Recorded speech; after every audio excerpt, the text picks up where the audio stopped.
আসসালামু আলাইকুম। যে যেখান থেকে আমাদের আজকের এই ভিডিওটি দেখছেন সবাইকে ট্রাস্ট আইএলটিএস এন্ড কনসালটেন্সির পক্ষ থেকে অভিনন্দন।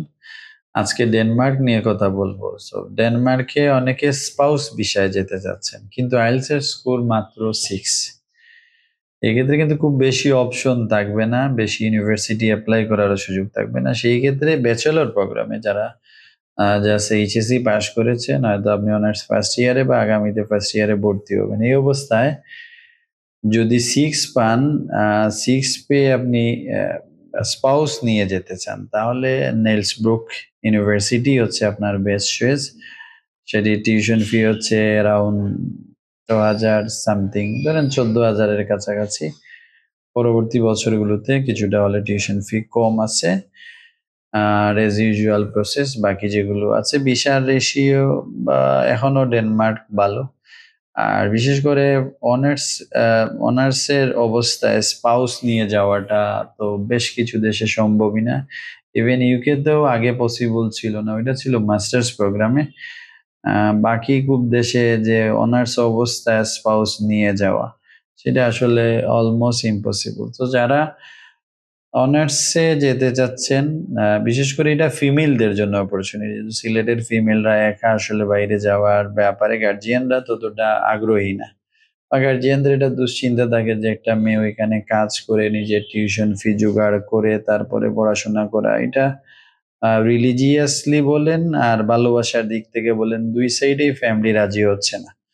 তো তাদের জন্য এটা গুড নিউজ হচ্ছে তারা স্পাউস নিয়ে যেতে পারবে, এবং স্কোর যদি এক্ষেত্রে 6.5 হয় তাহলে বেশ কিছু ইউনিভার্সিটি ডেনমার্কেও আছে। কিন্তু যদি সেটা অনলি 6 হয়, সেই ক্ষেত্রে আমি বলবো যে নেলসব্রুকে আপনার অপশন আছে। সায়েন্স ব্যাকগ্রাউন্ড হলে কম্পিউটার সায়েন্স, সেটার ফি পেমেন্টটা আর একটু বেশি। আর যদি আপনার কমার্স বা আর্টস ব্যাকগ্রাউন্ড হয়, তাহলে আপনার বিজনেস ম্যানেজমেন্ট সেই সাবজেক্টটা খুবই ভালো হবে, পটেনশিয়াল। ওইখানের ইনকাম বেশ ভালো, এখানে ইনকাম করতে পারবেন। যিনি স্পাউস হয়ে যাবেন, যেহেতু এটা ফিমেলরা এই অপরচুনিটিটা নেবে, তাহলে হচ্ছে মেইল আপনার মানে স্পাউস থাকছে।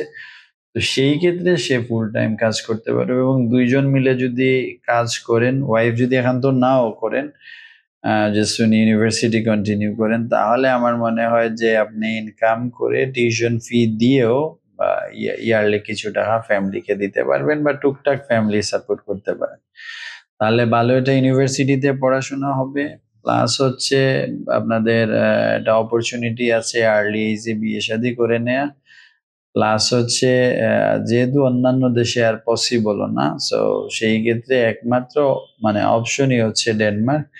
এবং স্কোর 6 এর কারণেও কিন্তু ডেনমার্কের সব ইউনিভার্সিটি হচ্ছে না, সেখানে নেলসব্রুকে হচ্ছে। সো এই হচ্ছে নেলসব্রুক, ডেনমার্ক, যেটা স্কোর 6 প্লাস হচ্ছে স্পাউস নিয়ে যাওয়া, তাহলে 4টা বিষয় একসাথে জড়িত।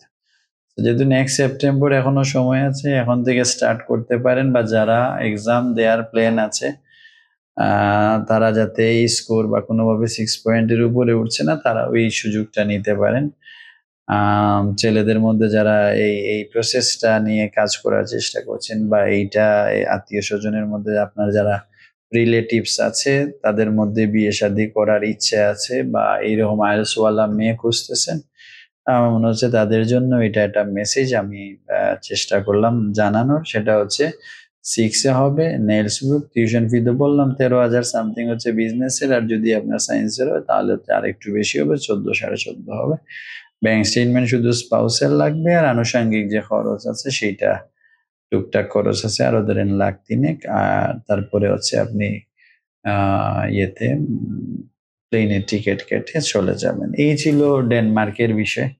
তো আমার মনে হয় এটা কাজে লাগাতে পারেন। তাহলে আমাদের ফার্স্ট জব হচ্ছে এখানে 6 এ হচ্ছে, এইচএসসি পাশে হচ্ছে, স্পাউস নিয়ে যেতে পারছেন, টিউশন ফি রেঞ্জটা বললাম, সব মিলাইয়া ডেনমার্কের এই বিষয়টা মাথায় রাখবেন। আমরা নেক্সট কোনো ভিডিওতে চেষ্টা করব পুরো প্রসেসটা, বা নিজে নিজের চেষ্টা বা নিজে করতে চাইলে সেই ক্ষেত্রে আমি বলবো নিজে করার থেকে বিভিন্ন বা যারা কাজ করে ভিসা তাদের হেল্প নিতে পারেন।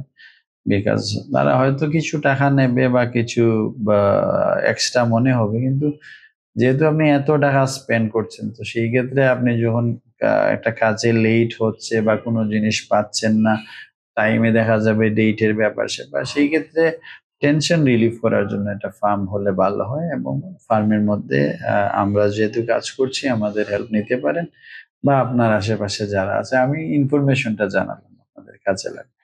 সবাই ভালো থাকবেন। আল্লাহ হাফেজ।